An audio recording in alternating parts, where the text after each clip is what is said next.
الرحيم نحمده ونصلي على رسوله الكريم أما بعد وعن ابن عباس رضي الله تعالى عنهما قال بينما النبي صلى الله عليه وسلم يخطب إذا هو رجل قائم فسأل عنه فقالوا أبو إسرائيل نظر أن يقوم في الشمس ولا يقعد ولا يستظل ولا يتكلم ويصوم فقال النبي صلى الله عليه وسلم مروه فليتكلم وليستظل وليقعد وليتم صومه رواہ البخاری۔ حضرت عبداللہ بن عباس رضی اللہ تعالیٰ عنہما سے مروی ہے، فرماتے ہیں کہ ایک دن جناب نبی کریم صلی اللہ علیہ وسلم خطبہ دے رہے تھے، تو اسی خطبے کے دوران اچانک ایک آدمی کو دیکھا کہ وہ مسلسل کھڑا ہوا ہے۔ آپ نے اس سے کے متعلق لوگوں سے پوچھا کہ یہ کون آدمی، کیوں کھڑا ہوا ہے، بیٹھتا کیوں نہیں؟ تو صحابہ نے عرض کیا کہ اللہ کے رسول یہ جو آدمی اس کا نام ہے ابو اسرائیل، اس نے یہ نظر مانی ہے، یہ منت مانی ہے کہ وہ دھوپ میں ہمیشہ کھڑا رہے گا، بیٹھے گا نہیں۔ اسی طرح یہ نظر مانی ہے کہ کسی چیز کے سائے کے نیچے نہیں آئے گا، یہ بھی نظر مانی ہے کہ کسی سے بات بھی نہیں کرے گا، اور پانچویں اس بات کی بھی نظر مانی کہ وہ ہمیشہ روزہ رکھے گا۔ جناب نبی کریم صلی اللہ علیہ وسلم نے جب یہ بات سنی حضرات صحابہ کی اس ابو اسرائیل سے متعلق، تو آپ نے فرمایا کہ مروح فَلْيَتَكَلَّمْ وَلْيَسْتَظِلْ وَلْيَقْعُدْ وَلْيُتِمَّ صَوْمَهُ، آپ نے فرمایا کہ اس کو کہو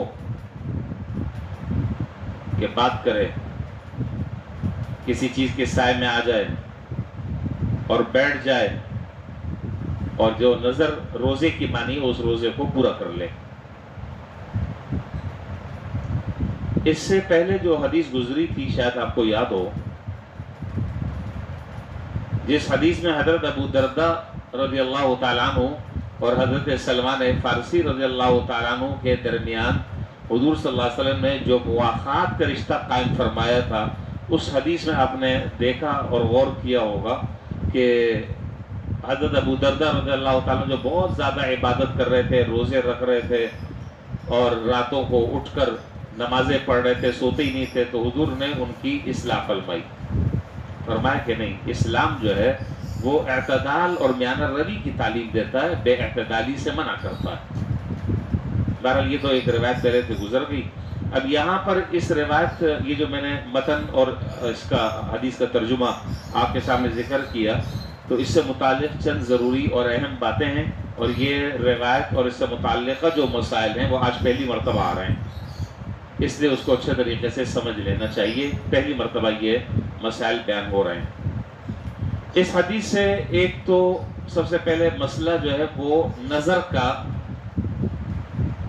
مسئلہ نکلتا ہے۔ اس حدیث سے دو لفظ عام طور پر استعمال ہوتے ہیں، ایک لفظ استعمال ہوتا ہے نظر، اور ایک لفظ استعمال ہوتا ہے منت ماننا۔ یہ چیز ایک ہے، نام دو ہیں، البتہ فرق یہ ہے کہ نظر جو ہے وہ عربی زبان کا لفظ ہے، اور منت اردو میں یا پنجابی میں اس کو منت کہتے ہیں، تو دو نام دو ہیں لیکن چیز ایک ہے۔ نظر کا لغوی معنی ہوتا ہے کسی چیز کو اپنے اوپر لازم کر لینا، یہ لغت میں معنی ہے، اور شریعت کی اصطلاح میں، قرآن اور حدیث کی اصطلاح میں نظر کا معنی یہ ہوتا ہے کہ جو عبادت اس کے ذمے لازم نہیں تھی، اس نظر کے ذریعے وہ آدمی اس عبادت کو اپنے اوپر لازم کر لیتا ہے۔ جو عبادت اس کے ذمے لازم نہیں تھی، اس عبادت کو اس قسم کے ذریعے اپنے اوپر لازم کر لیتا ہے۔ حدیث شریف میں ہے